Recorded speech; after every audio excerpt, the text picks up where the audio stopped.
Hello students, एक बार पुनः स्वागत है कंसेप्ट्स ऑफ एसएसटी में।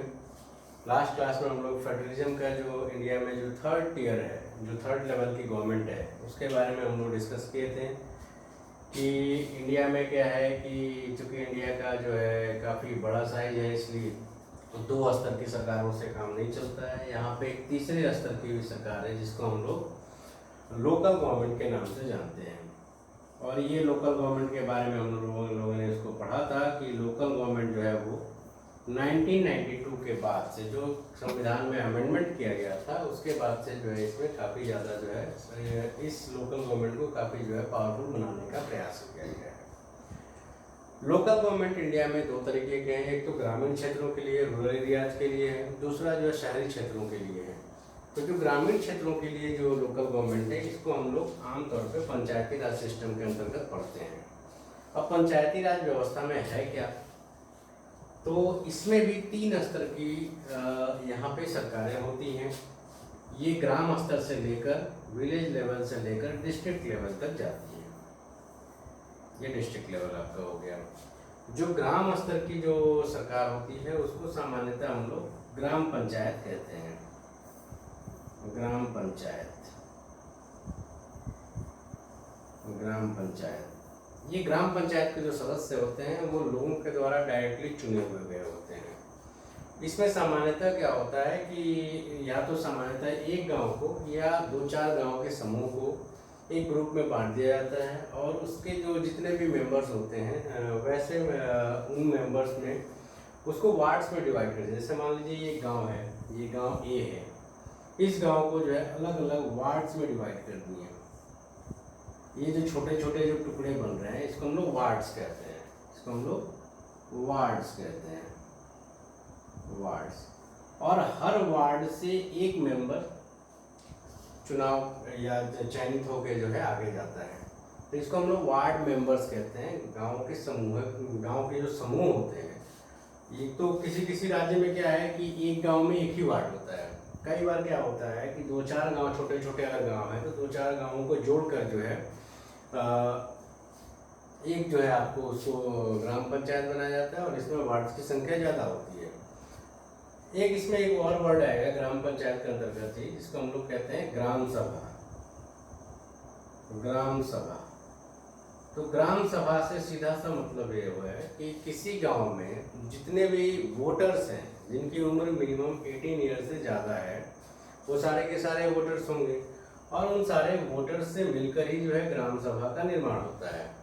मतलब ग्राम सभा का सीधा सा मतलब ये है कि जितने भी नंबर ऑफ वोटर्स होंगे वो सारे के सारे ग्राम सभा के मेंबर्स होंगे। इन ग्राम सभा के जो मेंबर्स होते हैं उनको जो है यहाँ से जो है एक एक रिप्रेजेंटेटिव चुना जाता है, उसको या तो वार्ड्स कहते हैं या फिर उसको हम लोग पंच भी कहते हैं। कई जगह इसको पंच भी कहते हैं, पंच या वार्ड्स। और एक जो हेड होता है उसको हम लोग कहते हैं सरपंच या प्रेसिडेंट, मुखिया कहते हैं उसको, सरपंच। तो इसका मतलब ये कि एकदम छोटे स्तर पे, जो निम्न स्तर, जो ग्राम स्तर की जो पंचायत होती है उसको हम लोग ग्राम पंचायत कहते हैं। और ग्राम पंचायत में मुख्य भूमिका जो होती है ग्राम सभा की होती है। ग्राम सभा की सामान्यतः जो है वर्ष में 2 या 3 जो है मीटिंग्स होती है, और इस मीटिंग में जो है वो गांव से जुड़ा हुआ जो बजट है उसको पास करता है। साथ ही साथ ये भी देखता है ग्राम सभा कि ग्राम पंचायत अपना काम ठीक से कर रही है या नहीं कर रही है, मतलब निरीक्षण का काम भी जो है ग्राम सभा करती है। तो काफ़ी जो है ये डोमिनेटिंग इकाई है इसमें। और ग्राम सभा में पीपल्स का डायरेक्ट पार्टिसिपेशन होता है। जो हम लोग बार बार बातें करते आ रहे थे कि इसमें डेमोक्रेसी जो है ज़्यादा डिपेंड होती है, ज़्यादा अंदर तक जाती है, इसका मतलब सीधा से ये है कि ग्राम सभा में व्यक्ति जो है, जो गाँव के लोग हैं, वो निर्णय प्रक्रिया में सीधे भाग लेते हैं। जबकि लोकसभा या विधानसभा में पीपल जो है डायरेक्टली पार्टिसिपेट नहीं करते हैं, वो इनडायरेक्टली पार्टिसिपेट करते हैं।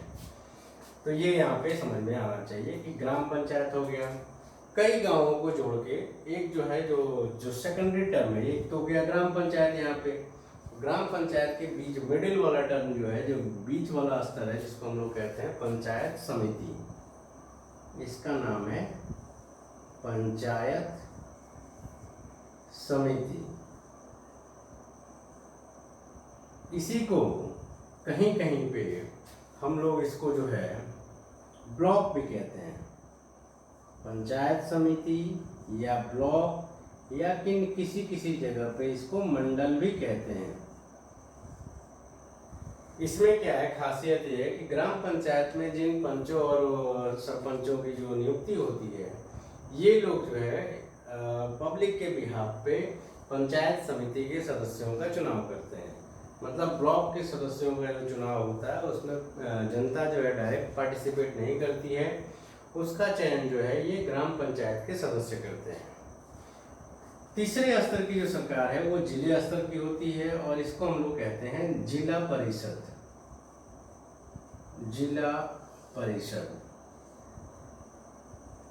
और जिला परिषद में क्या है कि जिला परिषद का फिर यहाँ पे जो इलेक्शन होता है, इसका डायरेक्ट इलेक्शन होता है। यहाँ पे भी देखिए ये इलेक्शन डायरेक्ट है। जिला परिषद के सदस्यों का भी निर्वाचन डायरेक्ट होता है, मतलब जनता करती है। अधिकांश सदस्य जो है जनता के द्वारा चुनी गई रहती है। लेकिन ये जो बीच वाला जो स्तर है, जो ब्लॉक लेवल का जो स्तर का जो संगठन है, इसका जो इलेक्शन होता है वो इनडायरेक्ट होता है। जिला परिषद के अधिकांश सदस्य जो है वो डायरेक्टली इलेक्टेड होते हैं पीपल के द्वारा। इसके साथ साथ जो है उस जिला का जो एमपी होता है प्लस उस जिले के अंतर्गत आने वाले जो एमएलए होते हैं और अन्य कई संगठनों के जो सदस्य होते हैं वो इसके जिला परिषद के सदस्य होते हैं। मतलब उससे जो जिला परिषद की जब मीटिंग्स होती है तो एमपी, एमएलए और अन्य सदस्य जो हैं जिला के, वो इसमें पार्टिसिपेट करते हैं। और जिला परिषद का जो चेयरमैन होता है वही जो है इसका पॉलिटिकल हेड होता है और वही जो है बाकी काम करता है इसका। तो इस तरह का हमारा ग्राम के स्तर पे जो है इस तरह की व्यवस्थाएं हैं। तो पंचायती राज सिस्टम ये है हमारा, जिसमें सबसे निम्न स्तर की जो सरकार होती है, एकदम ग्रास रूट की जिसको हम लोग सरकार कहते हैं, वो ग्राम पंचायत होती है। इसके ऊपर जो है पंचायत समिति या ब्लॉक होता है और सबसे ऊपर जो है जिला स्तर पे जो होता है वो उसको जिला परिषद कहते हैं। शहरों में भी जो है इस तरह की व्यवस्था है। शहरों में सामान्यतः जो है दो तरीके की व्यवस्था है। एक तो म्यूनसिपैलिटीज कहते हैं, एक को जो छोटे छोटे टाउन वगैरह जो हैं, छोटे छोटे शहर हैं, कस्बे वगैरह हैं, जिनकी पॉपुलेशन कम है, वहाँ पे इस प्रकार का जो लोकल गवर्नमेंट होता है उसको जो है हम लोग म्यूनसिपैलिटीज के नाम से जानते हैं। म्यूनसिपैलिटीज के नाम से जानते हैं। और जो मेट्रो सिटीज वगैरह होते हैं, म्यूनसिपैलिटीज का जो चेयरमैन होता है वो इसका पॉलिटिकल हेड होता है। चेयरमैन जो होता है उसका म्यूनसिपैलिटी का हेड होता है। जो बड़े बिग सिटीज होते हैं, जो बड़े शहर होते हैं, जिनकी संख्या ज़्यादा होती है, जनसंख्या जो है, उसमें जो है व्यवस्था होती है उसकी, उसमें जो लोकल गवर्नमेंट होती है उसको हम लोग ये तो म्यूनसिपैलिटी हो गया यहाँ पे। और जो बड़े शहर होते हैं उसको हम लोग म्यूनसिपैलिटी कॉरपोरेशन कहते हैं, इसको नगर निगम कहते हैं। नगर निगम, म्यूनसिपैलिटी कॉरपोरेशन, नगर निगम। और इस नगर निगम का जो हेड होता है उसको हम लोग मेयर के नाम से जानते हैं। इसका हेड जो है मेयर कहलाता है। मतलब जो म्यूनसिपैलिटी कॉरपोरेशन का जो मीटिंग होगा उस मीटिंग की अध्यक्षता कौन करेगा, प्रेजाइड उसको कौन करेगा, तो वो मेयर करता है। अक्सर 1 मार्क्स में ये क्वेश्चन आता है कि म्यूनसिपैलिटी कॉरपोरेशन का हेड कौन होता है, तो उसका आंसर आपका होगा मेयर होता है इसका। जबकि म्यूनसिपैलिटीज के जो हेड है उसको हम लोग चेयरपर्सन कहते हैं। चेयरपर्सन, क्लियर है इतना? तो ये व्यवस्था है हमारे यहाँ पंचायती राज सिस्टम की। जो काम हमारे यहाँ जो ग्राम पंचायत, पंचायत समिति और जिला परिषद करती है, सेम वही काम शहरों में जो है म्यूनसिपैलिटी और म्यूनसिपैलिटी कॉरपोरेशन का भी होता है। यहाँ पे भी अच्छा, दूसरी बात ये कि म्यूनसिपैलिटीज की और म्यूनसिपैलिटी कॉरपोरेशन दोनों का जो इलेक्शन होता है वो डायरेक्टली लोगों के द्वारा इसके सदस्य जो है चुने जाते हैं। यहाँ इनडायरेक्ट इलेक्शन कहीं भी नहीं हो रहा है।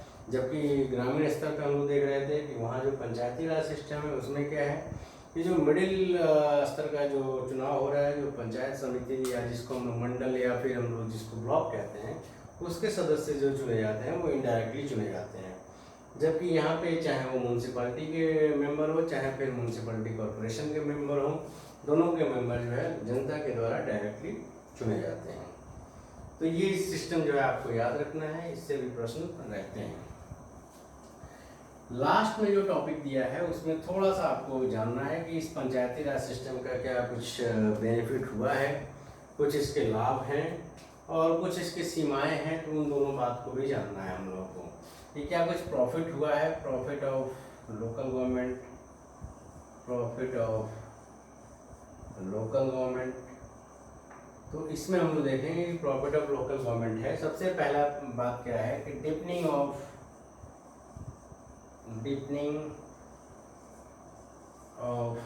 डेमोक्रेसी।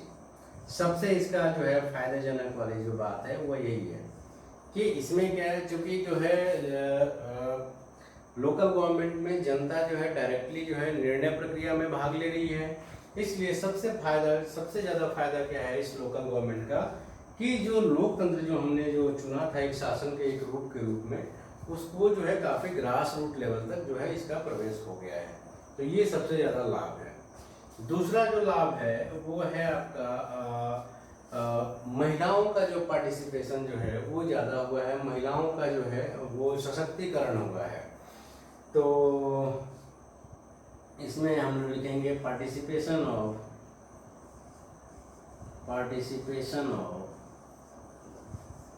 वुमेन। इसमें क्या है, अभी भी देखें कि लोकसभा और राज्यसभा में क्या है कि महिलाओं की संख्या काफ़ी कम है। इसके विपरीत अगर हम लोकल गवर्नमेंट में देखें तो चूंकि हमने 1/3 सीट रिजर्व कर दिया महिलाओं के लिए, तो महिलाओं के लिए क्या है कि महिलाओं की जो है भूमिका बढ़ रही है। कई उसके आलोचक जो है ये कहते हैं कि इसमें क्या होते हैं कि मुखिया पति होते हैं। जैसे इसमें कहने का मतलब ये है कि भले ही 1/3 सीट रिजर्व कर दिया गया है, लेकिन देखने में व्यवहार में ये आता है कि अभी भी जो है महिलाएं भले ही नाम मात्र के लिए वहाँ पे खड़ी होती हैं और सारा काम जो है मुखिया कहने के लिए वो होती हैं, लेकिन सारा काम जो है उनके पति करते हैं और उनके लिए वर्ड यूज़ किया करता है कि ये मुखिया पति हैं। मतलब ये कि नाम तो इनकी माँ का इनकी वाइफ का चल रहा है, लेकिन काम जो है इनके हस्बैंड कर रहे हैं सारा। तो हम इसके खिलाफ ये तर्क दे सकते हैं कि कोई भी व्यवस्था होती है तो शुरू में उसका जो है मिसयूज होता है, लेकिन कुछ महिलाएं ऐसी हैं जो आगे निकल के आ रही हैं और स्वयं सारा काम कर रही हैं और धीरे धीरे कहीं ना कहीं जो है ये मुखिया पति वाला जो कंसेप्ट है वो कंसेप्ट धीरे धीरे इंडिया से समाप्त होगा और महिलाएं जो है खुलकर जो है सारे निर्णय जो है स्वयं लेंगी। तो ये जो है एक बड़ा इफेक्ट हुआ है, एक ज़्यादा फायदा हुआ है कि महिला सशक्तिकरण जो है इस पंचायती राज सिस्टम के माध्यम से जो है भारत में मजबूत हुआ है। महिलाएं स्वयं जो है निर्णय प्रक्रिया में भाग ले रही हैं।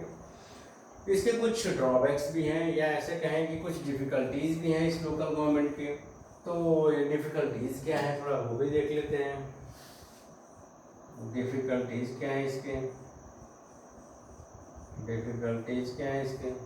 तो डिफ़िकल्टीज भी मेनली 2-3 ही है। पहला तो ये है कि चूँकि ये कंपलसरी कर दिया गया है कि एक टाइम इंटरवल के बाद जो है आपको इलेक्शन कराना है, तो इलेक्शन तो नियमित अंतराल पे हर 5 साल बाद होते हैं लोकल गवर्नमेंट के, लेकिन जो ग्राम सभा का जो हमने बताया कि ग्राम सभा के जो मीटिंग होने चाहिए एक वर्ष में 2 या 3 मीटिंग इसके होने चाहिए, लेकिन सामान्यतः ये देखा जाता है कि ग्राम सभा की मीटिंग जो है वो फ्रिक्वेंटली नहीं होती है। इसका मतलब ये कि ग्राम सभा का मीटिंग जो है वो यहाँ ग्राम सभा जो है बहुत ज़्यादा डोमिनेंट भूमिका अभी भी नहीं निभा रहा है, तो ये जो है इसको ठीक करने की आवश्यकता है।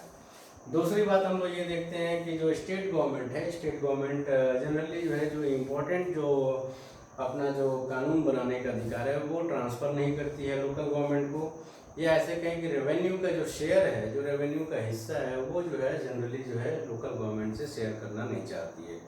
तो ये जो है मुख्यतः जो है लोकल गवर्नमेंट की डिफ़िकल्टीज़ हैं। लेकिन इसके बावजूद हम लोग ये निष्कर्ष रूप से ये कहेंगे कि भारत में जो डिसेंट्रलाइजेशन किया गया है वो निश्चय ही जो है भारत सरकार इसके लिए प्रशंसा की पात्र है कि इस तरह का बोल्ड डिसीजन लिया है।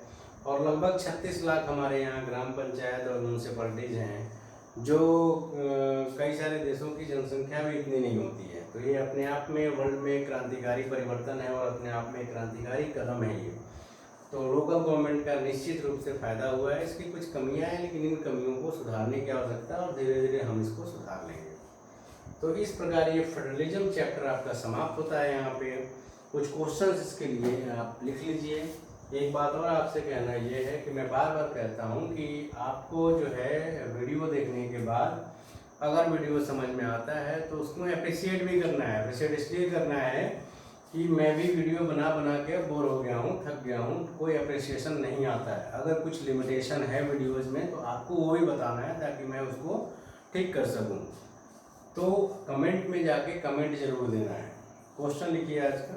पहला क्वेश्चन है, what are the advantages of local government? स्थानीय सरकार के क्या लाभ हैं? Second question, who presides over the meetings of a municipal corporation? ये 1 मार्क्स का क्वेश्चन है। सेकंड नंबर जो है, who presides over the meetings of a municipal corporation? नगर निगम की बैठकों की अध्यक्षता कौन करता है? और लास्ट क्वेश्चन लिखिए, write the difficulties faced by the local government? स्थानीय सरकार के द्वारा सामना किए जाने वाले कुछ कठिनाइयों का वर्णन करें। तो ये चैप्टर समाप्त होता है। फिलहाल अब सिविक्स को हम लोग रोकेंगे और हिस्ट्री का चैप्टर 1 जो है नेशनलिज्म इन यूरोप जो है, rise of nationalism in Europe, उसके तरफ हम लोग बढ़ेंगे। तो नेक्स्ट वीडियो जो मेरा होगा वो हिस्ट्री पे होगा। तो एक बार वीडियो आप देखिए और कमेंट प्लीज़ कमेंट जरूर कीजिएगा। पॉजिटिव भी कर सकते हैं, नेगेटिव, जैसा आपको लगे वैसा आप कर सकते हैं। Thank you very much.